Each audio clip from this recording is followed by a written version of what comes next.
আসসালামু আলাইকুম। আমরা মোবাইলের ক্ষেত্রে বাজেট রেঞ্জ, মিড রেঞ্জ কিংবা ফ্ল্যাগশিপ লেভেলে মোবাইল দেখে থাকি। ফ্যানের ক্ষেত্রেও কিন্তু এখন এটা চলে এসেছে, কারণ জিসু লাইফের ফ্ল্যাগশিপ লেভেলের একটি fan Jisu life table fan pro 3। এই চমৎকার ফ্যানটি আসলে বাতাস দেওয়ার পাশাপাশি এর RGB অ্যাম্বিয়েন্ট লাইটের মাধ্যমে আপনার আশেপাশে একটা মনোমুগ্ধকর পরিবেশ সৃষ্টি করবে। এই ফ্যানটির ভালো খারাপ সবকিছু জানবো পুরো ভিডিও জুড়ে। এই ফ্যানটা কখন ব্যবহার করবেন, কোথায় ব্যবহার করবেন, কারা ব্যবহার করবেন, সবকিছু জানবো আজকের এই পুরো ভিডিও জুড়ে। অবশ্যই ভিডিওটিতে লাইক দিবেন, কোনো কিছু জানা থাকলে কমেন্ট করতে পারেন। সাবস্ক্রাইব অনেক দামি জিনিস, এই জিনিসটা আপাতত আপনাদের কাছ থেকে চাইলাম না।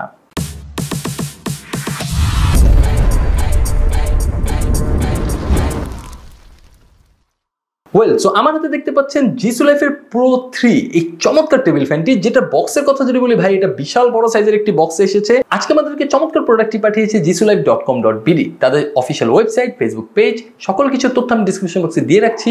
এই ফ্যান ছাড়া অন্যান্য যে কোনো ধরনের জিসু লাইফ প্রোডাক্ট পারচেস করতে হলে অবশ্যই সেখানে ভিজিট করে আসুন, সবকিছু দেওয়া আছে নিচে। প্রথমে যদি আমরা এই জাম্বো সাইজের ফ্যানটির ডিজাইন এন্ড বিল্ড কোয়ালিটির দিকে তাকাই, তাহলে দেখতে পারবো এটি কিন্তু আসলে ABS প্লাস্টিক মেড, এবং এর যে বেসটা আছে এটার মধ্যে অ্যালুমিনিয়াম তারা ব্যবহার করেছে যাতে এটা শক্তপোক্তভাবে বসে থাকে।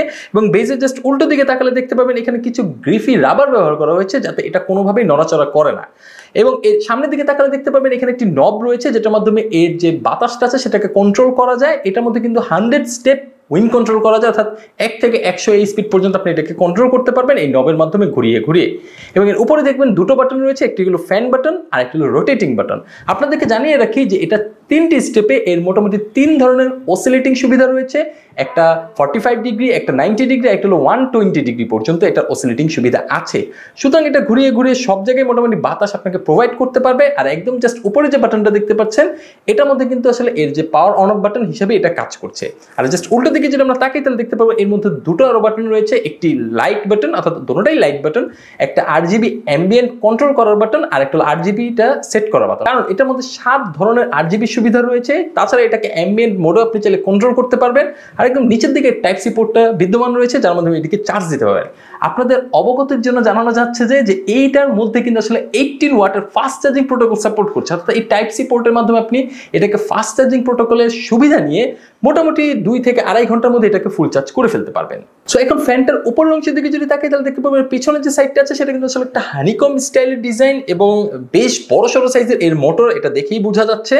এবং এর যে স্ট্যান্ডটা আছে সেটা কিন্তু আসলে 45 ডিগ্রি পর্যন্ত আপনি এটাকে টিল্ট আপ এন্ড ডাউন করতে পারবেন, যেহেতু এটা মানে অসিলেটিং সুবিধা আছে 120 ডিগ্রি এবং এটাকে টিল্ট আপ এন্ড ডাউন করা যায় 45 ডিগ্রি পর্যন্ত। হ্যাঁ, এবং এর হানিকম যে এরিয়াটা দেখতে পাচ্ছেন এটার ভিতরে কিন্তু আসলে তারা এর মোটরের পাশাপাশি একটা ফিল্টারও ব্যবহার করেছে, কারণ জিসু লাইফ ক্লেম করছে যে এটার মধ্যে নাকি তারা এয়ার পিউরিফিকেশনের সুবিধা রেখেছে, অর্থাৎ আপনাকে জাস্ট বাতাস দিবেই না, আপনার বাতাসটাকে বিশুদ্ধ করবে। অর্থাৎ আপনি যে জায়গায় আছেন, আপনি যদি রুমে থেকে থাকেন, সেই বাতাসটাকে বিশুদ্ধ করার দায়িত্বও কিন্তু আসলে এই ফ্যানটা নিয়ে ফেলতেছে। সো এটা তো বেশ চমৎকার। তারা এটাকে H11 গ্রেডেড এয়ার পিউরিফিকেশন বলতেছে। এবং এটা আসলে কি, এটা অনলাইনে মোটামুটি সার্চ করে আমি যেটা দেখলাম যে এটার মধ্যে বাতাসের ছোট ছোট পার্টিকেলসগুলো আছে না, যেটার মধ্যে আসলে চান্স জমা থাকতে পারে, সেই জিনিসগুলোকে এই যে ফিল্টার আছে সেটার মধ্যে আটকে ফেলবে। এবং এই ফিল্টারটা কিন্তু আসলে খুলে পরিষ্কার করা যায়, আপনি চাইলে এটাকে পরিষ্কার করতে পারবেন, চাইলে চেঞ্জ করতে পারবেন। যদিও আমাদের দেশে এটা কি আসলে কিনতে পাওয়া যাবে কিনা আমি জানি না, বাট খুলে অ্যাটলিস্ট আপনি এটাকে পরিষ্কার করতে পারবেন। এখন এই ফ্যানটার সামনের দিকে যদি আপনি তাকান তাহলে দেখতে পাবেন এই ফ্যানের সামনের পুরো এরিয়াটা জুড়ে কিন্তু আসলে একটি RGBর খেলা আছে, এবং এটা একটা অ্যাম্বিয়েন্ট মোডের RGB, এবং এটা স্ট্যাটিক আকারেও থাকে, এবং এটা 7টা কালারে আপনি বিদ্যমান পাবেন। এবং আপনি যে বাটনসগুলো আছে এগুলোর মাধ্যমে কিন্তু এটাকে কন্ট্রোল করতে পারবেন। হ্যাঁ, এটা আপনি চাইলে ব্রাইটনেস কমাতে বাড়াতে পারবেন। তাছাড়া এটার মধ্যে কিন্তু যে আমি বললাম অ্যাম্বিয়েন্ট ভাইবটা এনে একদম অন্যরকম একটা ফিলিংস আনতে পারেন। দেখেন আমি কিন্তু RGBটা আমার অটোমেটিক্যালি চেঞ্জ হচ্ছে, ব্রিদ ইন ব্রিদ আউট হয়ে, দেখতে বেশ ভালো লাগছে। এছাড়া এই ফ্যানটার একদম সামনের দিকে দেখবেন জিসু লাইফের ব্র্যান্ডিং করা আছে, এবং এই অঞ্চলটা কিন্তু আসলে একটা ডিসপ্লে। ইয়েস, আপনি যখন অন করবেন, অন করার সাথে সাথে দেখবেন যে এটার মধ্যে যে ব্যাটারি পার্সেন্টেজ কত সেটা দেখাচ্ছে, দেন ফ্যানের স্পিড কত সেটা দেখাচ্ছে, এবং ফ্যানের বাতাস ভাই শুরু হয়ে গেছে। এবং এই যে নিচে দেখবেন এখানে রোটেটিং অবস্থায় আছে কিনা বা এয়ার পিউরিফিকেশন হচ্ছে কিনা সেটা এখানে ডিসপ্লে শো করতে থাকে। তাছাড়া এটা কত পার্সেন্ট রোটেট আছে, এটা আপনি রোটেট বাটন প্রেস করলে আপনি দেখতে পারবেন যে এটা কত পার্সেন্ট রোটেট আছে। দেখেন এখন কত ডিগ্রি রোটেট আছে, এখানে 45 আছে, আমি আবার প্রেস করলে 90 ডিগ্রিতে চলে যাচ্ছে, আবার প্রেস করলে এখানে 120 ডিগ্রিতে চলে যাচ্ছে, আবার প্রেস করলে এটা 0, মানে জাস্ট স্পিডটা দেখাচ্ছে, এটা যেখানে আছে সেখানে অফ হয়ে যাবে। হ্যাঁ, আপনি চাইলে নবটাকে ঘুরিয়ে এটার বাতাসটাকে কন্ট্রোল করতে পারবেন। এবং এই ডিসপ্লেটা কিন্তু বেশ চমৎকার লাগে দেখতে।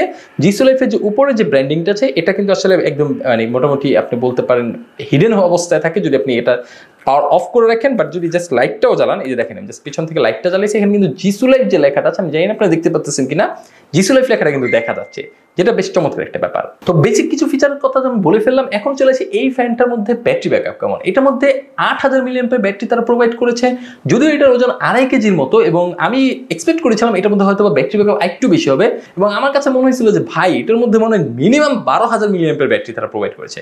বাট দেখলাম না, আসলে এটা ওজনটা হওয়ার কারণ হলো এটার মধ্যে যে টার্বো ইঞ্জিনটা ব্যবহার করা হয়েছে, যার ফলে আপনি মোটামুটি 5.5 মিটার দূরে থেকেও এটার বাতাসটা আপনি ফিল করতে পারবেন। অর্থাৎ এটার যে 100 স্পিডের উইন্ডটা, সেটা আপনি 5.5 মিটার দূর থেকেও আপনি এটাকে ফিল করতে পারবেন। অর্থাৎ এত পরিমাণে ফোর্সফুলি এটা আপনাকে বাতাস প্রোভাইড করবে। দ্যাটস ওয়াই কিন্তু আসলে ওই ইঞ্জিনটার জন্য বা ওই মোটরটার জন্যই কিন্তু আসলে এই ফ্যানটার ওজন বেশি বৃদ্ধি পেয়েছে।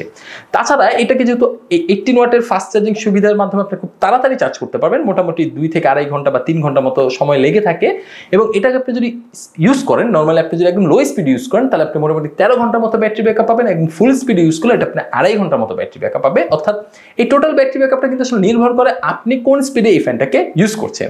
তাছাড়া এটার কি 8GB আপনি চালু রাখছেন কিনা, তাছাড়া এটার মধ্যে কি আপনি রোটেটিং অবস্থা বা অসিলেটিং যে সুবিধা আছে সেটা ব্যবহার করছেন কিনা। অর্থাৎ এই যে ব্যাটারি ব্যাকআপটা, এটা টোটালি আপনার ইউসেজের উপর নির্ভর করে। বাট আমার কাছে মনে হয়েছে যে মডারেট ইউজ, অর্থাৎ আপনি 8GB মোটামুটি জ্বালায় রাখছেন, এটার ফ্যান স্পিড মোটামুটি 80%ও লাগে না, আসলে সামনাসামনি রাখলে 50%ই ওয়েল এনাফ বাতাস আপনাকে প্রোভাইড করবে। সো মোটামুটি 50-60% বাতাস দিয়ে, এবং আপনি যদি অসিলেটিং সুবিধা রাখেন, তাছাড়া যদি 8GB মাঝে মাঝে আপনার জ্বালাইতে মন চায়, আমার কাছে মনে হচ্ছে টুকটাক মোটামুটি 5-6 ঘন্টার মধ্যে ব্যাটারি ব্যাকআপ এটা আপনাকে দিবে। কারণ আমি এভাবে ইউজ করে 5-6 ঘন্টার মতো ব্যাটারি ব্যাকআপ পেয়েছি। সো ওভারঅলে কিন্তু আসলে এই ফ্যানটা আমার কাছে বিল্ড ওয়াইজ বলেন, লুক ওয়াইজ বলেন, ডিজাইন ওয়াইজ বলেন, এটা বেশ চমৎকার লেগেছে। এখন অনেকে মনে প্রশ্ন আসতে পারে যে ভাই এই ফ্যানটা বাতাস কেমন। ভাই আমি এক কথায় আপনাদেরকে বলে দিচ্ছি, এটার 100 স্টেপ যদি আপনি একদম ফুল স্পিডে আপনি এটা চালান, তাহলে 5.5 মিটার দূর থেকেও তারা ক্লেম করছে যে বাতাস আপনি মোটামুটি বুঝতে পারবেন। আমি 5.5 মিটার এত দূরের ভাই কথা চিন্তা ভাবনা করি নাই। আমি যেটা দেখছি ভাই 60-70% ভলিউমে আপনি যদি ডেস্কটপে রেখে ফ্যানটা চালান, তাহলে আপনার গরম লাগবে না অ্যাটলিস্ট। অর্থাৎ কারেন্ট চলে গেলে আপনি যদি ওই 60-70% ভলিউমে স্পিডটাতে যদি আপনি এই ফ্যানটাকে চালান, তাহলে আপনার অ্যাটলিস্ট গরম লাগবে না। সো এটা বাতাস কেমন আপনি মনে মনে বুঝতে পারছেন। আর নয়েসের কথা যদি বলি, এটা যথেষ্ট পরিমাণে নয়েস লেস বলতে পারেন, কারণ এত পরিমাণে টার্বো ইঞ্জিন ব্যবহার করার পর, মানে এত একটা স্পিডি বা বলতে পারেন পাওয়ারফুল টার্বো ইঞ্জিন ব্যবহার করার পরও এটার মধ্যে কিন্তু আসলে নয়েসের পরিমাণ তুলনামূলক কম। কারণ কি, ওটার ওই যে হানিকম ডিজাইনটা যেটা তারা ক্রিয়েট করেছে, এছাড়াও এটার মধ্যে একটা ফিল্টার ব্যবহার করেছে, যার ফলে যে ভিতরে যে নয়েসটা আছে সেই নয়েসটা আসলে বাইরের দিকে খুব একটা আসে না, একদমই নেই সেমন কিন্তু না, আছে, বাট অন্যান্য যে টার্বো স্পিড যে সব টাইপের মোটরগুলো থাকে সেটা থেকে তো তুলনামূলক কম। সো বন্ধুরা, জিসু লাইফের এই ফ্ল্যাগশিপ টাইপের যে ফ্যানটা আছে সেটা আপনারা চাইলেই পারচেস করতে পারেন। কোথা থেকে? ওই যে jisulife.com.bd থেকে, কারণ সেখান থেকে আপনি অফিসিয়াল অথেন্টিক প্রোডাক্টগুলো পারচেস করতে পারবেন। আমার কাছে যদি বলি ভাই এই ফ্যানটার নেগেটিভ সাইড কোনটা, আমার কাছে এই ফ্যানটার নেগেটিভ সাইড একমাত্র এটার দামটাই মনে হয়েছে। এটার দামটা যদি একটু কম হইতো তাহলে হয়তো এটা অনেকের জন্য একটা ভ্যালু ফর মানি প্রোডাক্ট মনে হইতো। কারণ কি, জিসু লাইফের প্রোডাক্টগুলো আপনি দীর্ঘ সময় ধরে কিন্তু ব্যবহার করতে পারবেন। মোটামুটি আপনি একটা ফ্যান পারচেস করলে মিনিমাম যদি মানে নসিব ভালো থাকে এবং ফ্যান যদি অথেন্টিক পড়ে এবং ফ্যান যদি আপনি প্রপারলি ইউজ করতে পারেন, অর্থাৎ ফ্যানের ব্যাটারি হেলথ সম্পর্কেও আপনি মোটামুটি একটা ভিডিও আমার আসতেছে, সেটা দেখলে বুঝতে পারবেন যে আপনি কিভাবে ফ্যানের ব্যাটারি হেলথ রক্ষা করবেন। তো ওভাবে যদি মোটামুটি প্রপারলি আপনি ইউজ করতে পারেন, একটা জিসু লাইফের ফ্যান আমার কাছে মোটামুটি 4-5 বছর অনায়াসে ইউজ করা যাবে, প্রতিটা গরমের সিজনকে যদি আমি কেন্দ্র করে ধরি। সো এই ক্ষেত্রে কিন্তু এটার দামটা যদি একটু কম হতো তাহলে এটা একটু ভ্যালু ফর মানি হতো। এটার দাম কত এটা আমি ডিসক্রিপশন বক্সে লিঙ্ক দিয়ে দেবো, আপনি চাইলে সেখান থেকে চেক করে আসতে পারেন। সো আজকে আমার ভিডিও এই পর্যন্ত। আমার ভিডিওটি যদি ভালো লেগে থাকে অবশ্যই ভিডিওটি একটি লাইক দিবেন, কোনো কিছু জানাতে কমেন্ট করবেন। পরবর্তী যে কোনো ভিডিও আসা পর্যন্ত আমি মোহাম্মদ জাহিদ হাসান আজকের মতো বিদায় নিচ্ছি। সবাই ভালো থাকবেন, সুস্থ থাকবেন, আল্লাহ হাফেজ।